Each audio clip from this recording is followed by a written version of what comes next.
Hello you crazy people, and welcome back to the channel. Today we're building a $500 small form factor PC that has to look aesthetically beautiful. So let's get right into it. This is Small But Mighty, Compact Computing.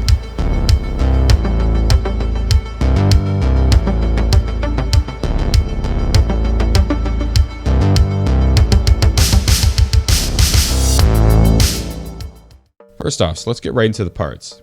We went with a Ryzen 3 3200G, which is a 4-core, 4-threaded part with integrated graphics, VEGA 8, being based on the Zen Plus architecture.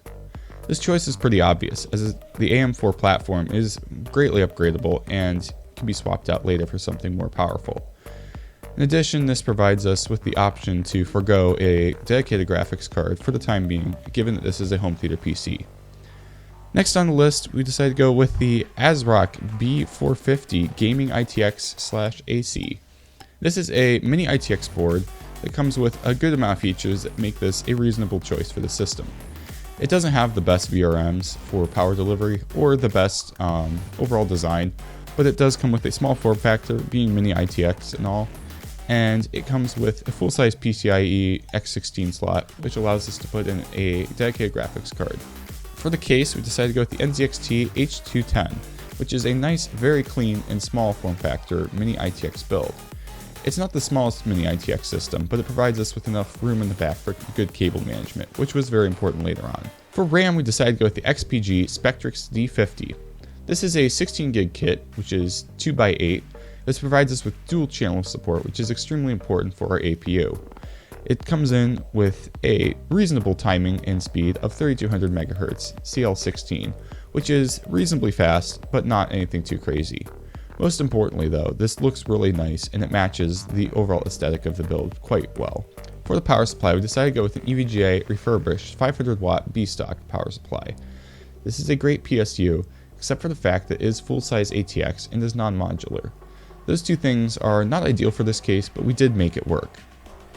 For storage, we decided to go with the HYPERX Kingston SSD, which this is a 240GB model, which is enough for the OS and maybe a game or two. Most importantly, it has that great, sweet RGB, which makes the system look just oh so good. And on that note, even though I don't have footage of it right here, we decided to go with the Lian Li Streamer, which is a 24-pin extension, which has addressable RGB built in. Is it necessary? Certainly not, but it makes the system look a little bit sharper, which is extremely important. And for fans, we decided to go with the Thermaltake Pure 12s. These are 3 fans that were made for radiators, but they work great for airflow as well. So in this case, they also look nice as they have 9 addressable RGB LEDs per fan. Anyways, with all that being said, let's get right into this nice build.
Well, now it's finished.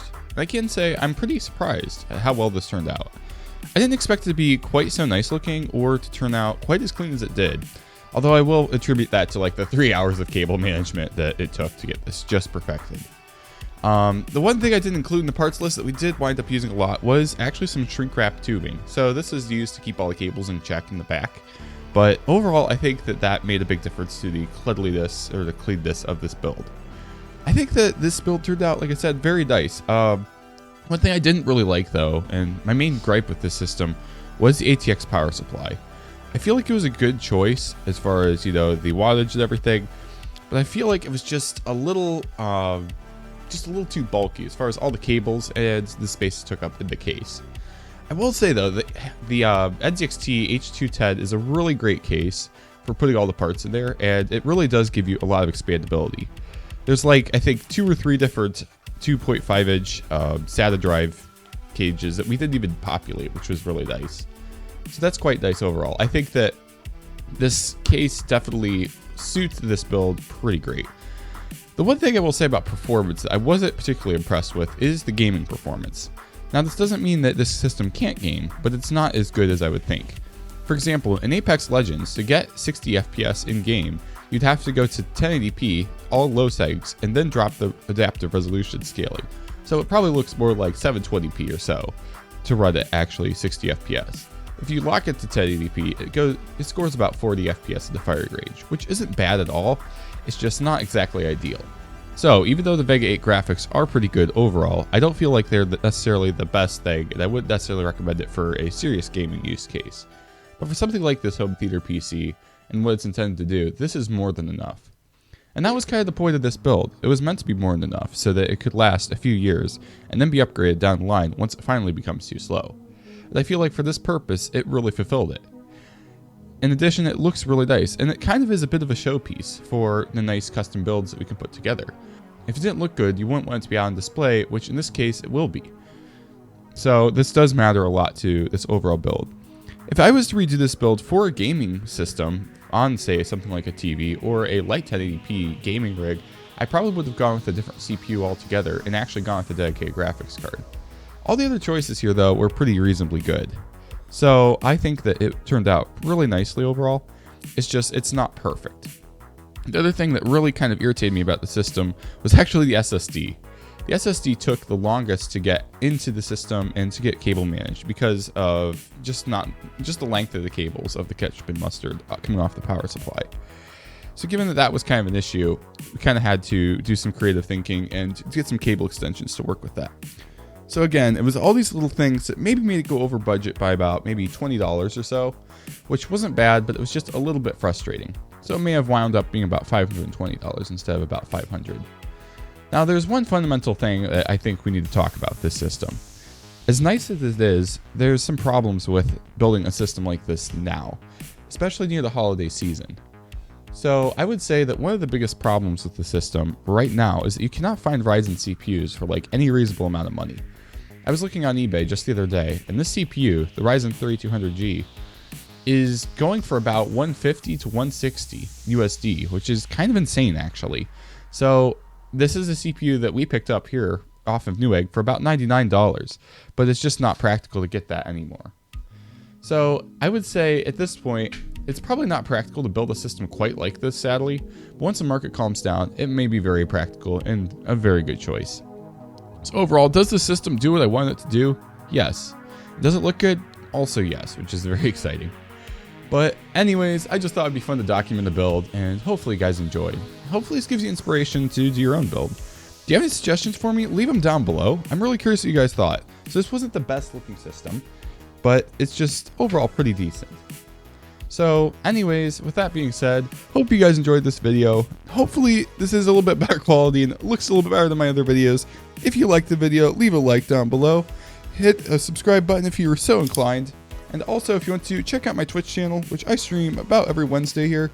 And also check me out on Twitter if you want to follow me. I'm going to post some updates on the channel soon. So thank you so much for watching, guys. Hope you have a great and Merry Christmas.